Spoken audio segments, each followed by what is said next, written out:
Good morning, सभी का स्वागत है सीएल कैरियर एकेडमी में। आइए हम पढ़ेंगे आज का करंट अफेयर्स।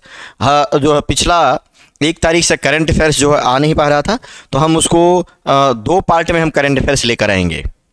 हम शुरुआत करते हैं आज से डेली बेसिस पर करंट अफेयर्स आएगा। आप लगातार बहुत सारे लोग जो है डिमांड कर रहे थे, तो हम लगातार अब करंट अफेयर्स सुबह 7:30 बजे लेकर आएंगे।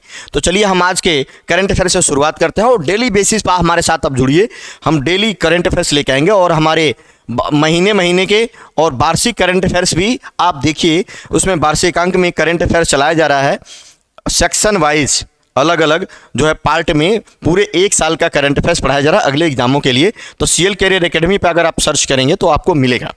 चलिए, तो हम आज का करंट अफेयर्स हमारा आज का आया है और आज से एक नए रूप में करंट अफेयर्स आएगा कि आपको इंग्लिश और हिंदी दोनों में मिलेगा। अब करंट अफेयर्स इंग्लिश और हिंदी दोनों में आपको देखने को मिलेगा। तो देखिए, पहला प्रश्न हमारा है, विश्व एड्स दिवस 1 दिसंबर को मनाया गया है। कब मनाया गया है? 1 दिसंबर को एड्स दिवस मनाया गया है। उसकी विषय अर्थात थीम क्या है? तो उसकी थीम है रॉक द रिबन। इसका जो सही जवाब होगा ये हो जाएगा ए, रॉक द रिबन इसका सही जवाब है। इसका जवाब हो जाएगा A, rock the ribbon. The very very most important, 1 दिसंबर को एड्स दिवस मनाया जाता है, तो आप याद रखिएगा। अब इस बार 1 दिसंबर को मनाया गया है, इसका थीम है, ये सारी बातें आपसे पूछी जाएगी। एड्स जो है HIV वायरस से होता है। इसको महामारी को समाप्त करने की ओर कदम बढ़ाने के लिए हर साल 1 दिसंबर को विश्व एड्स दिवस मनाया जाता है। यह पहली बार 1988 में मनाया गया था। यह पहली बार कब मनाया गया था? पहली बार 1988 में मनाया गया था। पहली बार मनाया गया था 1988 में, ये बात याद रखिएगा। पहली बार 1988 में मनाया गया था, है ना। उसके बाद से एक संगठन यूएनएड्स को बनाया गया। यूएनएड्स आप याद रखेंगे, क्या बनाया गया? यूएनएड्स 1996 में आया। तो HIV एड्स पर संयुक्त राष्ट्र का कार्यक्रम यूएनएड्स, HIV एड्स पर संयुक्त राष्ट्र संघ का कार्यक्रम यूएन एड्स 1996 में अस्तित्व में आया था।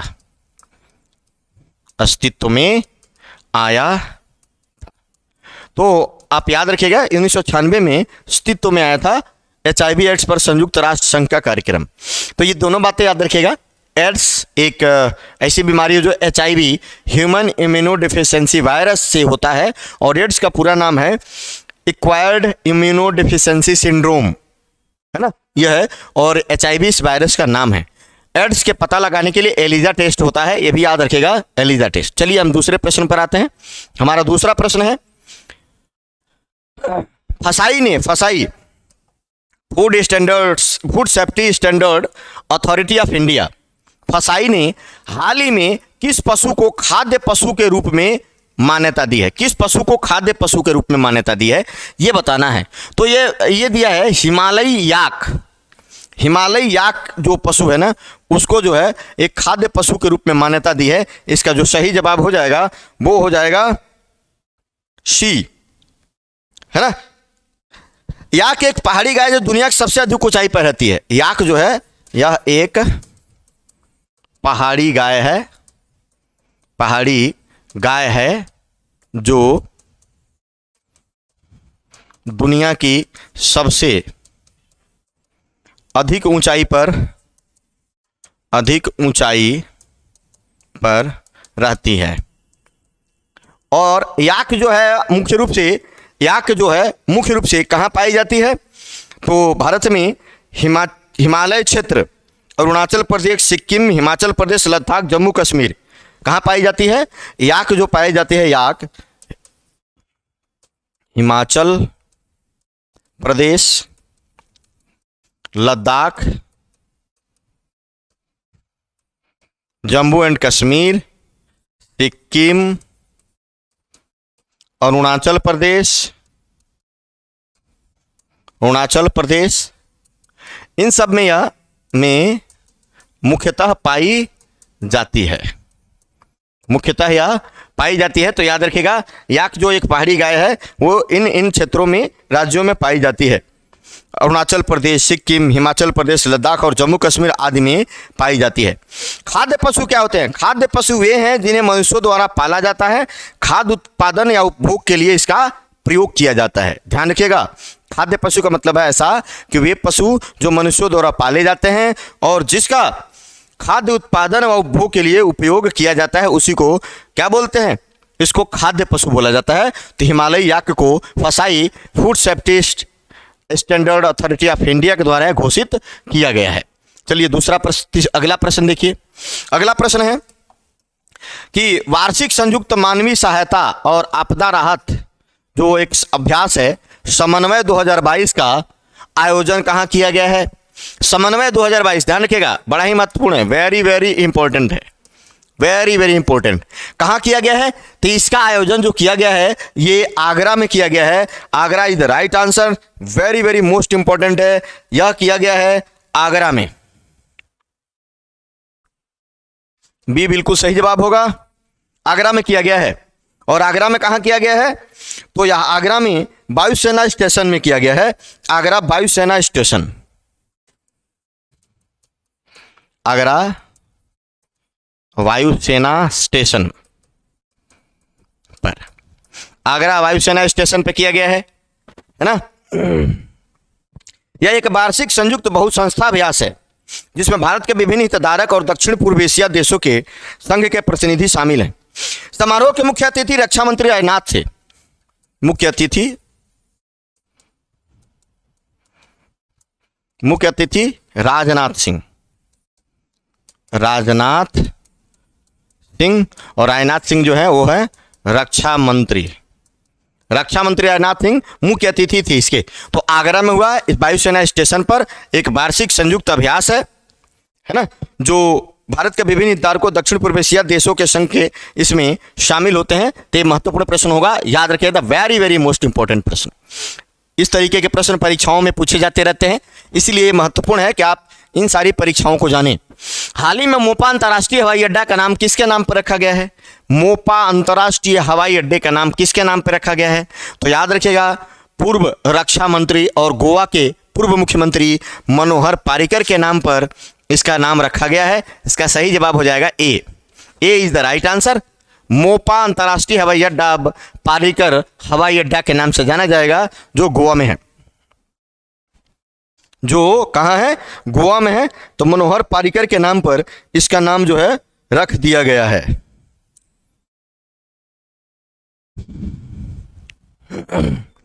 तो पूर्व दिवंगत नेता मनोहर पर्रिकर के नाम पर मोपा रखा गया। गोवा इंटरनेशनल एयरपोर्ट का नाम बदल दिया गया है।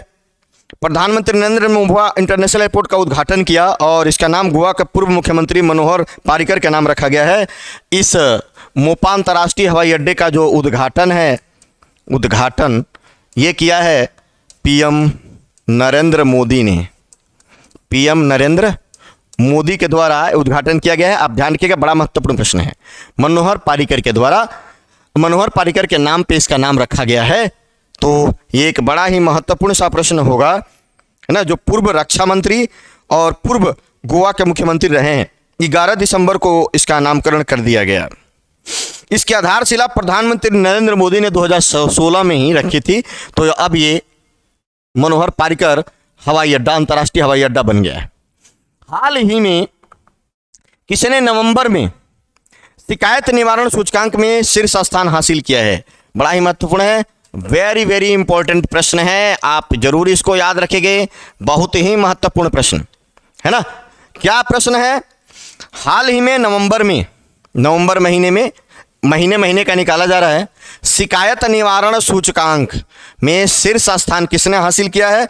तो आप याद रखिएगा, यह किया है UIDAI, unique identification authority of India, जो आधार कार्ड जारी करता है लोगों के लिए, और भारत सरकार का एक विंग है, एक अधिकरण है ना। तो ये लगातार चौथे महीने शिकायत निवारण में पहला स्थान हासिल किया है, लगातार चौथे महीने, है ना। नवंबर में, नवंबर के पहले अक्टूबर में भी 1 नंबर पे यही था, अक्टूबर के बाद जो है सितंबर में भी यही था, अगस्त, सितंबर, अक्टूबर, नवंबर, लगातार 4 महीने से शिकायत निवारण में 1 नंबर बना हुआ है इस सूचकांक में। UIDAI, unique identification authority of India, 1 number पे बना हुआ है, लगातार चौथे महीने अब बल रहा है और इसमें पहला स्थान प्राप्त किया UIDAI ने। प्रशासनिक सुधार और लोक शिकायत विभाग द्वारा यह रैंकिंग कौन देता है? प्रशासनिक सुधार और लोक शिकायत विभाग द्वारा प्रकाशित रैंकिंग में चौथा महीना सिर्फ स्थान प्राप्त किया है UIDAI, प्रशासनिक सुधार और लोक शिकायत विभाग द्वारा। प्रशासनिक सुधार एवं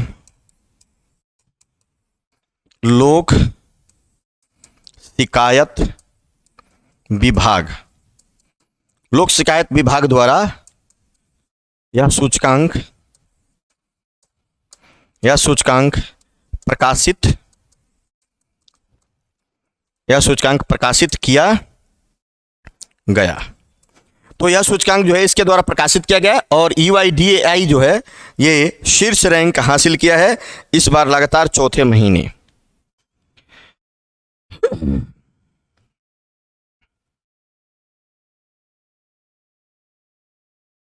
है ना, ध्यान रखिएगा। UIDAI की स्थापना कब हुई थी? UIDAI की स्थापना आप बताइए कब हुई थी? UIDAI की स्थापना आप कमेंट करके बताइए कब हुई थी? हाल ही में किस मंत्रालय द्वारा ऊर्जा संरक्षण दिवस मनाया गया है? क्या मनाया गया है? ऊर्जा संरक्षण दिवस 2022 किस मंत्रालय के द्वारा मनाया गया है? और यह मनाया गया है, इसका सही जवाब हो जाएगा ए ही इसका सही जवाब होगा। ऊर्जा मंत्रालय के द्वारा ऊर्जा संरक्षण दिवस 2022 मनाया जाएगा और ये बिल्कुल मनाया गया है। कब मनाया गया है? 14 दिसंबर को ऊर्जा संरक्षण दिवस जो है वो मनाया गया है। ऊर्जा संरक्षण दिवस 2022, ऊर्जा, है ना।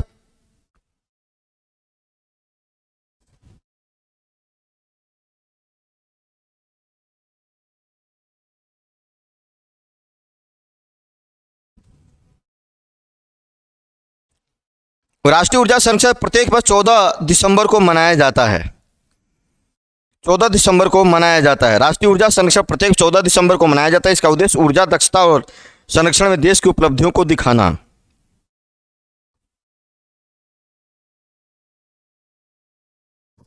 राष्ट्रपति ऊर्जा संरक्षण पुरस्कार, राष्ट्रीय ऊर्जा दक्षता नवाचार सूचकांक, राष्ट्रीय जो है पेंटिंग प्रतियोगिता पुरस्कार के विजेताओं को भी सम्मानित करेंगी हमारी राष्ट्रपति।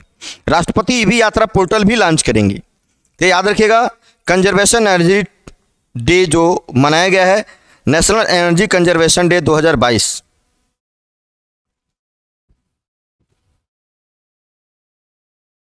है ना। तो आप याद रखेंगे ऊर्जा मंत्रालय का, विद्युत मंत्रालय भी, दोनों विद्युत मंत्रालय। ऊर्जा मंत्री हमारे हैं RK सिंह, मंत्री जी क्या है? RK सिंह। ऊर्जा मंत्री RK सिंह, याद रखिएगा, तो वेरी वेरी मोस्ट इंपॉर्टेंट है। कब मनाया जाता है? 14 दिसंबर। 14 दिसंबर को, है ना, क्या मनाया जाता है? ऊर्जा संरक्षण दिवस। ऊर्जा संरक्षण दिवस, है ना, मनाया जाता है। याद रखेंगे, मनाया जाता है ऊर्जा संरक्षण दिवस। तो एक तरीके से याद रखिएगा 14 दिसंबर ऊर्जा संरक्षण दिवस, है ना। एक महत्वपूर्ण बात होगी, आपके परीक्षा के लिए भी बड़ा महत्वपूर्ण होगा। केंद्रीय विद्युत नवीन और नवीकरणीय ऊर्जा मंत्री श्री RK सिंह भी जो है ना इसको संबोधित करेंगे और श्रीमती द्रौपदी मुर्मू राष्ट्रीय ऊर्जा संरक्षण दिवस हमारे मुख्य अतिथि। इसकी मुख्य अतिथि कौन थी? मुख्य अतिथि जो है राष्ट्रपति द्रौपदी मुर्मू थी। मुख्य अतिथि राष्ट्रपति द्रौपदी मुर्मू थी राष्ट्रीय जो ऊर्जा दिवस के लिए। चलिए अगला प्रश्न देखते हैं हम। हाल ही में किस राज्य को टीबी नियंत्रण कार्यक्रम के लिए सम्मानित किया गया है? किस राज्य को क्या किया गया? टीबी नियंत्रण कार्यक्रम के लिए सम्मानित किया गया है ना, कि टीबी पर उसने अच्छे खासे नियंत्रण की है। तो इसके लिए मेघालय को, इसका सही जवाब हो जाएगा ए, मेघालय को टीबी नियंत्रण कार्यक्रम के लिए क्या किया गया? सम्मानित किया गया है। याद रखेंगे, मेघालय जिसकी राजधानी शिलांग है और यहाँ के मुख्यमंत्री जो हैं कोनराड संगमा हैं। कोनराड संगमा हैं।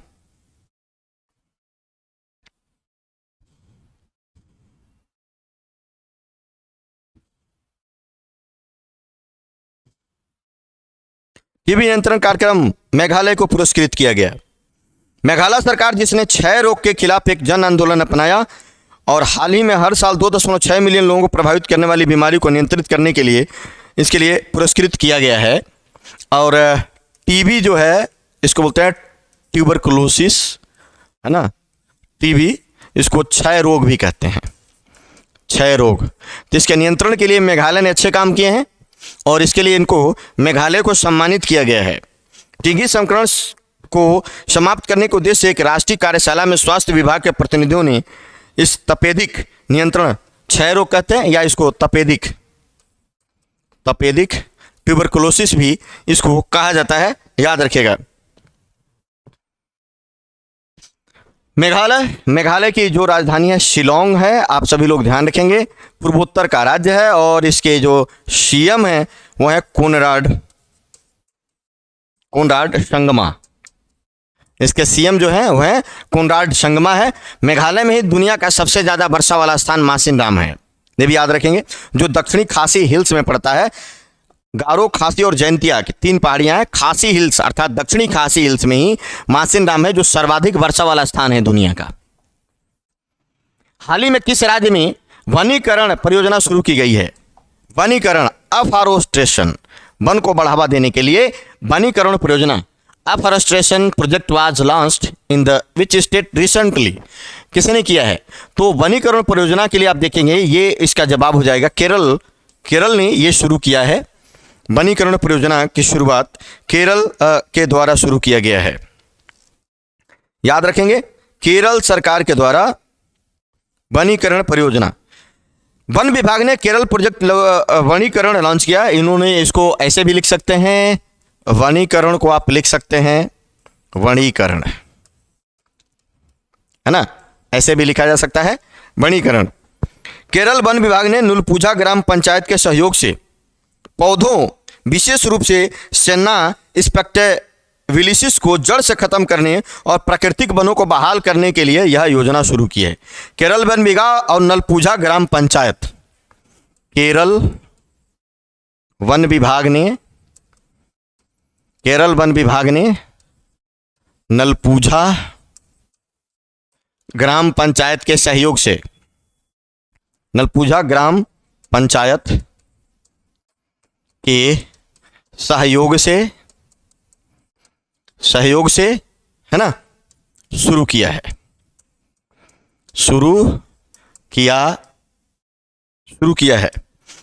है ना। तो याद रखना है, इसके तहत शुरू किया गया है। इसमें होगा क्या? पहले तो वनों को बढ़ावा दिया जाएगा और साथ ही साथ यहां पर सेन्ना स्पेक्टेविलिस एक आक्रामक पौधा है। सेन्ना स्पेक्टेविलिस,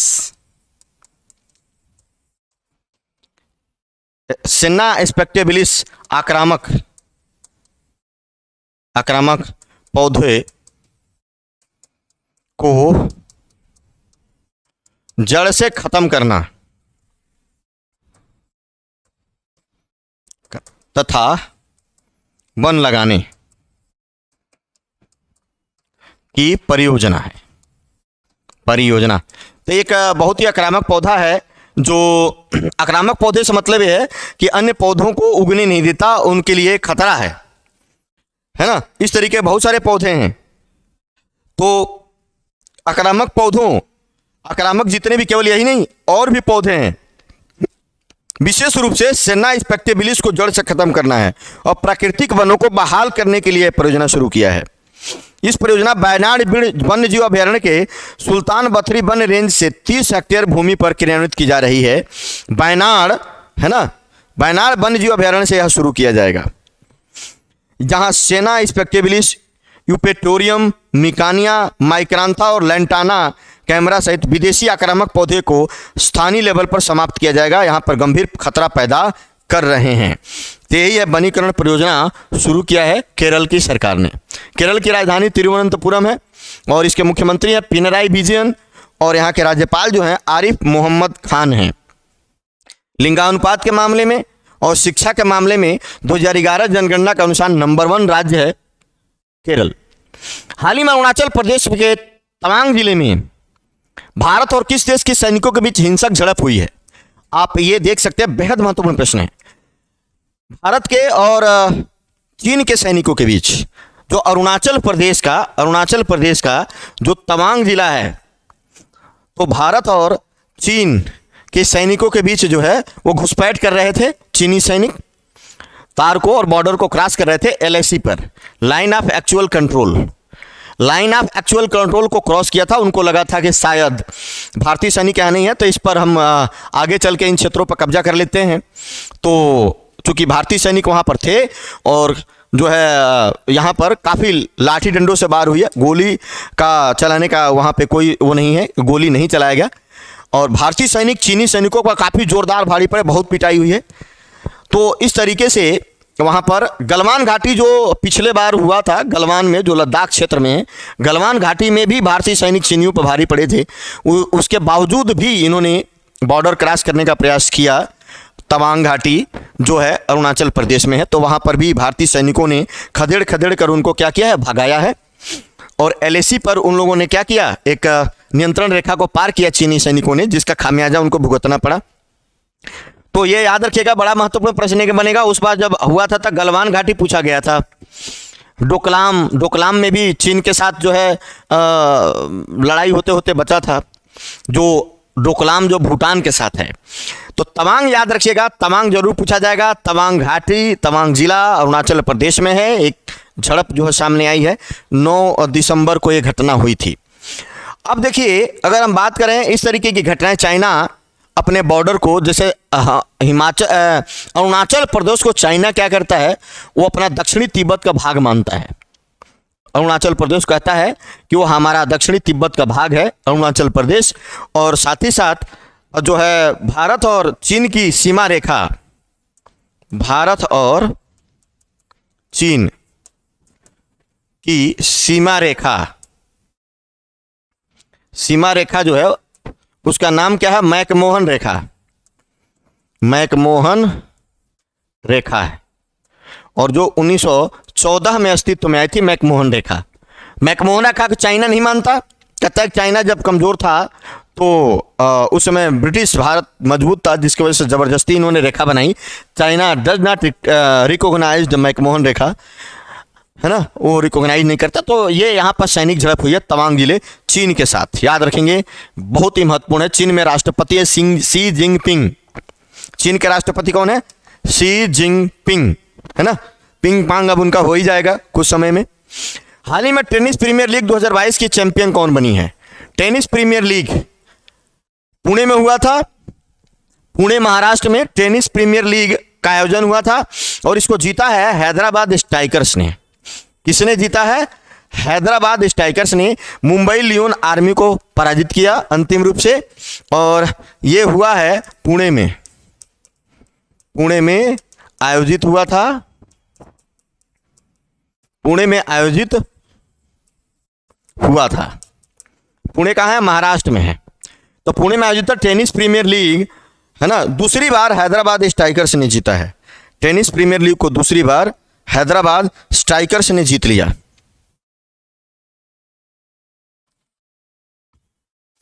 टेनिस प्रीमियर लीग दूसरी बार का खिताब जीता है। फाइन कैब हैदराबाद स्ट्राइकर्स ने टेनिस प्रीमियर लीग चौथे सीजन का खिताब जीत लिया। यह चौथे सीजन का था, पुणे में आयोजित हुआ था, चौथा सीजन का खिताब जीता। चौथा सीजन का खिताब जीता है। यह लगातार दूसरी बार है जब हैदराबाद ने इस लीग का खिताब जीता। पहला semifinal fine cap Hyderabad strikers और चेन्नई स्टालियंस के बीच खेला गया, है ना। हैदराबाद स्ट्राइकर्स की कोनी पेरिन ने महिला एकल मुकाबले में चेन्नई स्टालियन की एकातेरिना काजिनोवाकोवा के साथ ड्रा खेलकर 10-10 की बराबरी पर समाप्त हुआ। उसके बाद फाइन कैप हैदराबाद ने निकी पुनाचा चेन्नई स्टालियंस के लिए इसके साथ ही खेला, है ना, याद रखिएगा। तो पुणे में टेनिस प्रीमियर लीग के चौथे सत्र का आयोजन 11 दिसंबर के बीच पुणे में खेला गया। ये 7 से 11 दिसंबर के बीच हुआ। आयोजन कब से हुआ? आयोजन 7 से 11 दिसंबर के बीच, 7 से 11 दिसंबर के बीच खेला गया और दूसरी बार जीत लिया हैदराबाद स्ट्राइकर्स ने। तो एक महत्वपूर्ण प्रश्न बनेगा और आप लोगों के परीक्षा में आएगा भी, है ना। इसके आयोजक थे tennis premiere league, Akhil Bharatiya tennis संघ और महाराष्ट्र राज्य लाइन समर्थन भी था इस टेनिस प्रीमियर लीग को कराने में। तो चलिए ये सब याद रखेंगे, बेहद महत्वपूर्ण प्रश्न बनेगा, वेरी वेरी मोस्ट इंपॉर्टेंट। और अगले साल 2023 मार्च 2023 में वुमेन इंडियन प्रीमियर लीग, महिला इंडियन प्रीमियर लीग मार्च 2023 में क्रिकेट का होगा, पहली बार होगा मार्च 2023 में महिला भारतीय प्रीमियर लीग शुरू की जाएगी, जबकि 15 बार पुरुषों का इंडियन प्रीमियर लीग 15 सीजन आयोजित किया जा चुका है। तो ये सब बातें याद रखिएगा। चलिए सभी लोगों का बहुत बहुत धन्यवाद हमारे साथ जुड़ने के लिए। सभी लोग 7:30 बजे सुबह जुड़िए। सभी लोगों को बहुत बहुत धन्यवाद। जय हिंद, जय भारत।